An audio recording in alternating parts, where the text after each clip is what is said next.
El penal más largo del mundo, Osvaldo Soriano. El penal más fantástico del que yo tenga noticia se tiró en 1958, en un lugar perdido del Valle de Río Negro, un domingo por la tarde, en un estadio vacío. Estrella Polar era un club de billares y mesas de baraja, un boliche de borrachos, en una calle de tierra que terminaba en la orilla del río. Tenían un equipo de fútbol que participaba en el campeonato del Valle, porque los domingos no había otra cosa que hacer y el viento arrastraba la arena de las bardas y el polen de las chacras. Los jugadores siempre eran los mismos, o los hermanos de los mismos. Cuando yo tenía 15 años, ellos tendrían 30 y me parecían viejísimos. Díaz, el arquero, tenía casi 40 y el pelo blanco que le caía sobre la frente de indio araucano. En la Copa participaban 16 clubes y Estrella Polar siempre terminaba más abajo del 10º puesto. Creo que en 1957 habían terminado en el 13º lugar y volvían a sus casas cantando, con la camiseta roja, bien doblada en el bolso, porque era la única que tenían. En 1958 empezaron ganándole 1-0 a Escudo Chileno, otro club de miseria. A nadie le llamó la atención eso. En cambio, un mes después, cuando habían ganado 4 partidos seguidos y eran los punteros del torneo, en los 12 pueblos del Valle empezó a hablarse de ellos. Las victorias habían sido por un gol, pero alcanzaban para que Deportivo Belgrano, el eterno campeón, el de Padín, Constante Gaunas y el Tata Cardiles, quedara relegado al 2º puesto, un punto más abajo.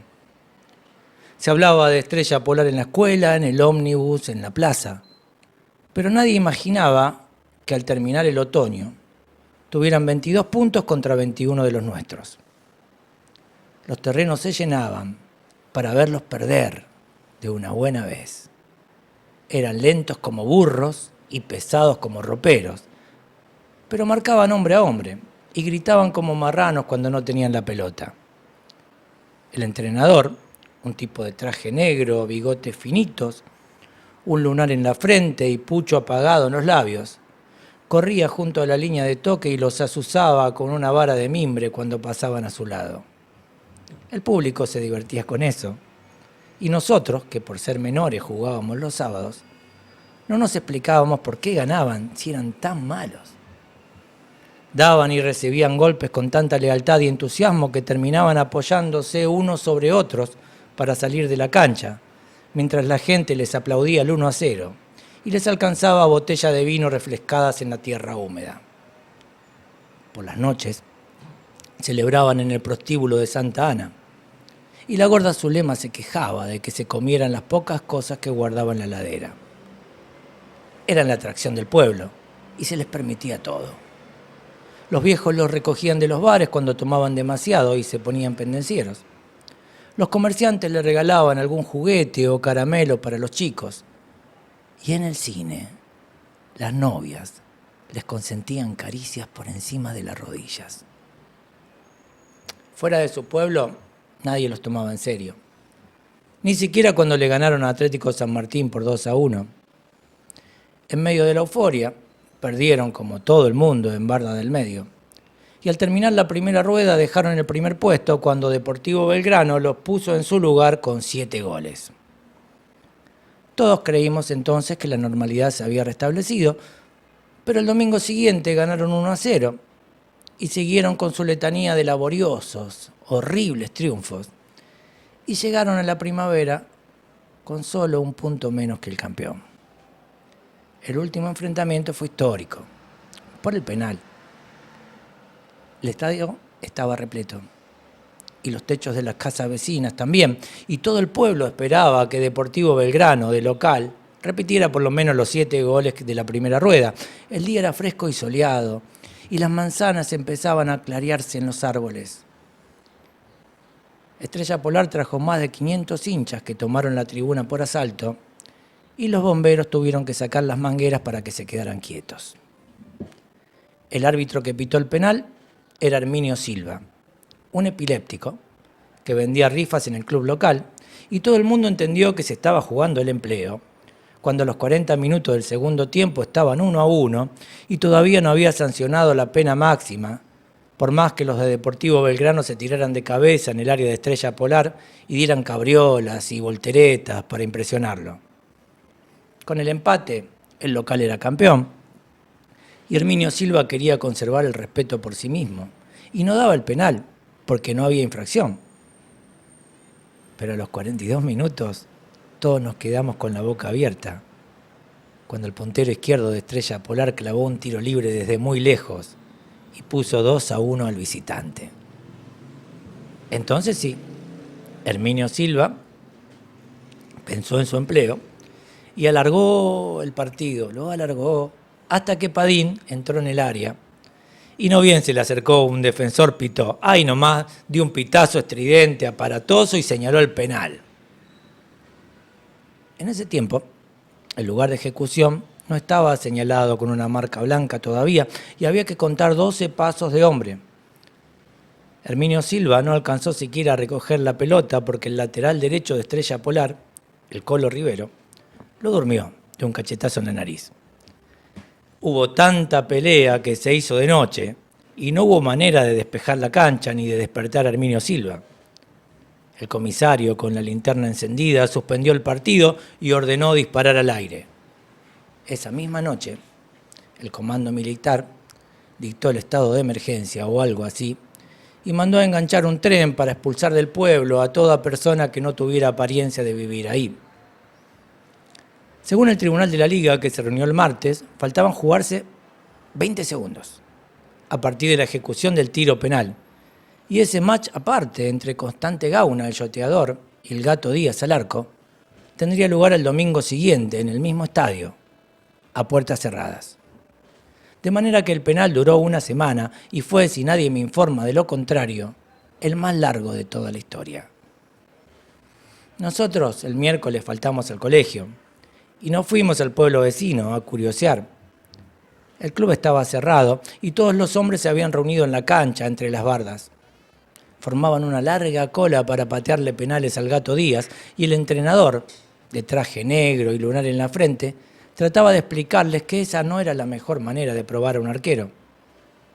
Al final, todos tiraron su penal y el Gato atajó unos cuantos porque le pateaban con zapatillas y zapatos de calle.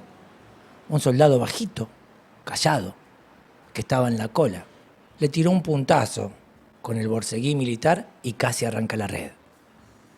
Al caer, volvieron todos al pueblo, abrieron el club y se pusieron a jugar a las cartas. Díaz se quedó toda la noche sin hablar, tirándose para atrás el pelo blanco y duro, hasta que después de comer se puso un palillo en la boca y dijo: Constante los tira a la derecha. Siempre, dijo el presidente del club. Pero él sabe que yo sé. Entonces estamos jodidos. Sí, pero yo sé que él sabe, dijo el Gato. Entonces tírate a la izquierda y listo, dijo uno de los que estaban en la mesa. No, él sabe que yo sé que él sabe, dijo el Gato Díaz y se levantó para ir a dormir. El Gato está cada vez más raro, dijo el presidente del club cuando lo vio salir pensativo, caminando despacio. El martes no fue a entrenar y el miércoles tampoco. El jueves, cuando lo encontraron caminando por las vías del tren, hablaba solo y lo seguía un perro con el rabo cortado. ¿Lo vas a atajar?, le preguntó ansioso el empleado de la bicicletería. No sé, ¿qué me cambia eso? ¿Cómo que te cambia? Nos consagramos todos, Gato. Les tocamos el culo de una buena vez a esos maricones de Belgrano. Yo me voy a consagrar cuando la rubia Ferreira me quiera querer, dijo, y silbó al perro para volver a su casa. El viernes, la rubia Ferreira estaba atendiendo la mercería cuando el intendente del pueblo entró con un ramo de flores y una sonrisa ancha, como una sandía abierta. Esto te lo manda el Gato Díaz y hasta el domingo vos decís que es tu novio. Pobre tipo, dijo ella, con una mueca, y ni miró las flores que habían llegado desde Neuquén por el ómnibus de las 10:30. A la noche fueron juntos al cine. En el entreacto, el gato salió al hall a fumar y la rubia Ferreira se quedó sola en la media luz, con la cartera sobre la falda, leyendo 100 veces el programa para no levantar la vista. El sábado, el gato Díaz pidió prestada 2 bicicletas y fueron a pasear a orillas del río. Al caer la tarde la quiso besar, pero ella dio vuelta la cara y dijo que el domingo a la noche, tal vez, si atajaba el penal, claro, en el baile. «¿Y yo cómo sé?», dijo él. «¿Cómo sabes qué? Si me tengo que tirar para ese lado». La rubia Ferreira le tomó una mano y lo llevó hasta donde habían dejado las bicicletas. «En esta vida nunca se sabe quién engaña a quién», le dijo. «¿Y si no lo atajo?», preguntó el gato. «Entonces quiere decir que no me querés», respondió la rubia y volvieron al pueblo. El domingo del penal salieron del club 20 camiones cargados de gente, pero la policía los detuvo a la entrada del pueblo y tuvieron que quedarse a un costado de la ruta, esperando bajo el sol. En aquel tiempo y en aquel lugar no había televisión, ni emisoras de radio, ni forma de enterarse lo que ocurría en un terreno cerrado, de manera que los de Estrella Polar establecieron una posta entre el estadio y la ruta. El empleado del bicicletero subió a un techo desde donde se veía el arco del Gato Díaz y desde allí narraba lo que ocurría a otro muchacho que había quedado en la vereda y que a su vez transmitía a otro que estaba a 20 metros y así hasta que cada detalle llegara hasta donde esperaban los hinchas de Estrella Polar. A las 3 de la tarde, los 2 equipos salieron a la cancha, vestidos como si fueran a jugar un partido en serio. Herminio Silva tenía un uniforme negro, desteñido pero limpio, y cuando todos estuvieron reunidos en el medio de la cancha, fue derecho hasta donde estaba el Colo Rivero, que le había dado el cachetazo el domingo anterior, y lo expulsó. Todavía no se había inventado la tarjeta roja, y Herminio señalaba el túnel con una mano firme de la que colgaba el silbato. Al fin, la policía lo sacó a empujones al Colo, que quería quedarse a ver el penal, nada más. Entonces el árbitro fue al arco, con la pelota apretada contra la cadera, contó 12 pasos y la puso en su lugar. El Gato Díaz se había peinado a la gomina y la cabeza le brillaba como una cacerola de aluminio. Nosotros lo veíamos desde el paredón que rodea la cancha, justo detrás del arco, y cuando se colocó sobre la raya de cal y empezó a frotarse las manos desnudas, empezamos a apostar hacia dónde tiraría Constante Gauna. En la ruta habían cortado el tránsito y todo el mundo estaba pendiente de ese instante porque hacía 10 años que el Deportivo Belgrano no perdía ni una copa ni un campeonato. También la policía quería saber, así que dejaron que la cadena de relatores se organizara a lo largo de 3 kilómetros y las noticias llegaran de boca en boca, apenas espaciadas por los sobresaltos de la respiración. Recién a las 3:30, cuando Herminio Silva consiguió que los dirigentes de los 2 clubes, los entrenadores y las fuerzas vivas del pueblo abandonaran la cancha, Constante Gauna se acercó a acomodar la pelota. Era flaco y musculoso y tenía las cejas tan pobladas que parecían cortarle la cara en 2.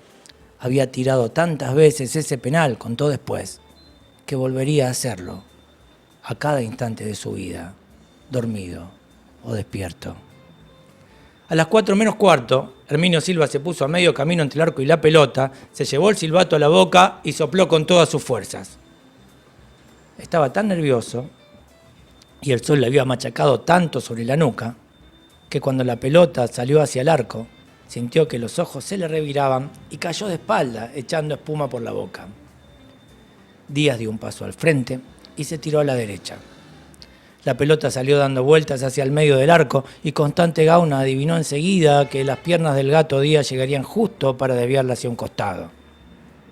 El gato pensó en el baile de la noche, en la gloria tardía, en que alguien corriera a tirar la pelota al córner porque había quedado picando en el área. El petizo Mirabelli llegó primero que nadie y la tiró afuera, contra el alambrado. Pero Herminio Silva no podía verlo porque estaba en el suelo, revolcándose con un ataque de epilepsia.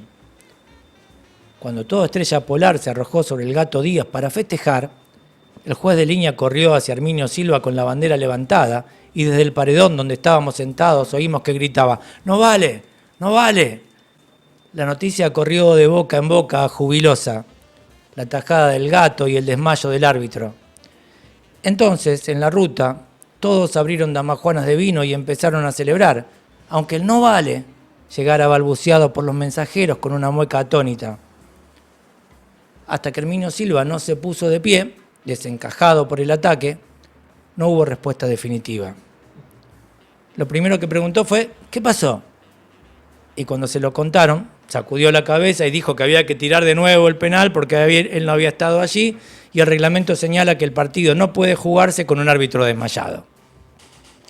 Entonces el Gato Díaz apartó a los que querían pegarle al vendedor de rifas de Deportivo Belgrano y dijo que había que apurarse porque esa noche él tenía una cita y una promesa y fue a ponerse otra vez abajo del arco. Constante Gauna debía tenerse poca fe porque le ofreció el tiro a Padín y solo después fue hacia la pelota, mientras el juez de línea ayudaba a Herminio a mantenerse parado.